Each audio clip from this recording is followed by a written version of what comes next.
जय श्री स्वामीनारायण। एक सुभाषित है, काकचेष्टा बकध्यानम स्वान निद्रा तथैव च अल्पाहार ब्रह्मचर्यम विद्यार्थी पंचलक्षण। ज्ञान और युद्ध में शायद स्त्री को जीतना बहुत ही आसान है, लेकिन स्त्री के श्रृंगार से तो ध्वस्त यानी कि परास्त हो ही सकते हैं। दृष्टि की पवित्रता का नाम ही उत्तम ब्रह्मचर्य है। ब्रह्मचर्य मात्र काम से दूरी नहीं, अपितु अंतःकरण को विकार मुक्त कर निर्मल कर लेने की एक स्थिति है, चित्त को साध लेने की एक दशा है और स्थित प्रज्ञ हो जाने की एक अवस्था है। और किसी भी क्षेत्र में संयम अति आवश्यक है। चलो सुनाऊं आज सालों पहले की एक कहानी। युग दृष्टा बालक अर्जुन की उम्र जब 14 साल की थी तब की यह बात है। तरवड़ा गांव में समर्थ सदगुरु श्री बाल मुकुंद दास जी स्वामी संत मंडल के साथ पधारे। गांव में स्थित मंदिर में सुबह शाम सत्संग होता था और स्वामी जी की सीधी सादी लेकिन दिल दिमाग में तत्काल टॉनिक की तरह असर कर देने वाली बातें सुनकर बालक अर्जुन को बड़ा मजा आता था। स्वामी जी के सानिध्य से बालक अर्जुन को यह क्षण भंगुर मनुष्य जीवन का मकसद मिल गया। संतों के साथ नजदीकी बढ़ती गई, लेकिन पानी बहता भला और संत चलता भला। बस फिर क्या, संतों ने तरौड़ा से प्रस्थान किया। शाम को जब अर्जुन मंदिर में आए तो पता चला कि संतों ने तरौड़ा से बगसरा की ओर प्रस्थान कर दिया है। संतों की विदाई से अर्जुन उदास हो गया, दुख हुआ, बेचैन रहने लगा। सच्चे संत की स्वभाव ही ऐसी है। अर्जुन ने तय कर लिया कि संतों के दर्शन हेतु बगसरा जाना है। अब अपने मित्र उमेद संग और दाना भरवाड़ के साथ मिलकर बगसरा जाने का प्लान बनाया। बगसरा पहुंचे तो पता चला कि यहां से 6 किलोमीटर की दूरी पर हलियाद नामक गांव है। वहां संत रुके हुए हैं। कहानी तो बहुत ही लंबी है, हम यहां जो मोरल है उस पर फोकस करेंगे। तीनों मित्र तरौड़ा से बगसरा पैदल चलकर आए थे, थक गए थे और अब दोनों मित्र अर्जुन को मना कर रहे थे कि यार अर्जुन, संतो वहां से आगे कहीं और चले गए होंगे तो फिर हमारी भ्रमण यात्रा तो ऐसे ही चलती रहेगी, अब और नहीं चल पाएंगे।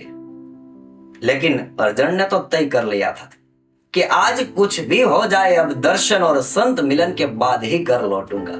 तो आप दोनों एक काम कीजिए, आप दोनों घर जाओ, मैं वापस आ जाऊंगा।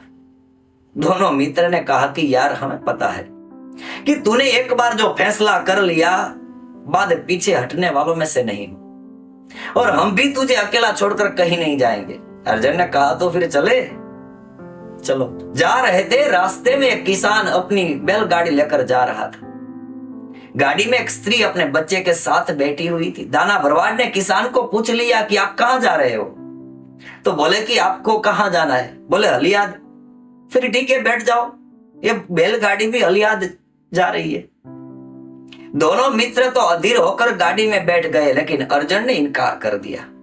पूछने पर कहा कि गाड़ी में स्त्री बैठी है इसलिए मैं नहीं बैठ सकता। वो किसान तो आश्चर्यचकित हो गया और कहने लगा कि प्रतीत होता है कि संत बनने की तैयारी चल रही है। बेटा, मैं तो एक साधारण किसान हूं, लेकिन तू जिस रास्ते पर चलने की तैयारी कर रहे हो, इस उम्र में ऐसा विचार आना ही समाज के उज्जवल भविष्य का संकेत है। और अर्जुन हलियाद गांव तक गाड़ी से दूरी बनाकर नजर झुकाकर पैदल चल के आया। बड़े बड़े नायक भी सालों की तपस्या के बाद परास्त हो गए, लेकिन बालक अर्जुन ने अभी तो त्याग मार्ग में कदम भी नहीं रखे, फिर भी दृढ़ता देखो।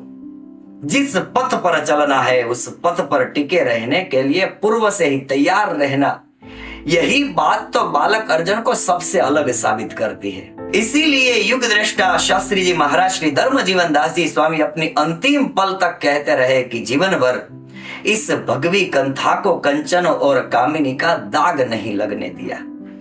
हम सब लक्ष्य तक पहुंचने के लिए प्रयास करते हैं और हासिल करने पर सफलता मानते हैं, लेकिन मंजिल पर पहुंचने के बाद जो करना है उसका आरंभ आज से ही करना सफलता है। और यही महानायक की रीति है। बस यही रीति का अनुसरण आपकी लाइफ को बनाएगी बेहतर से बेहतरीन तरीका वही, तजुर्बा वही, सिर्फ नजर बदलो, नजरिया बदल जाएगा। एक बार युग दृष्टा की आंख से देखो, पूरा विश्व भव्य नजर आएगा। जय स्वामी नारायण।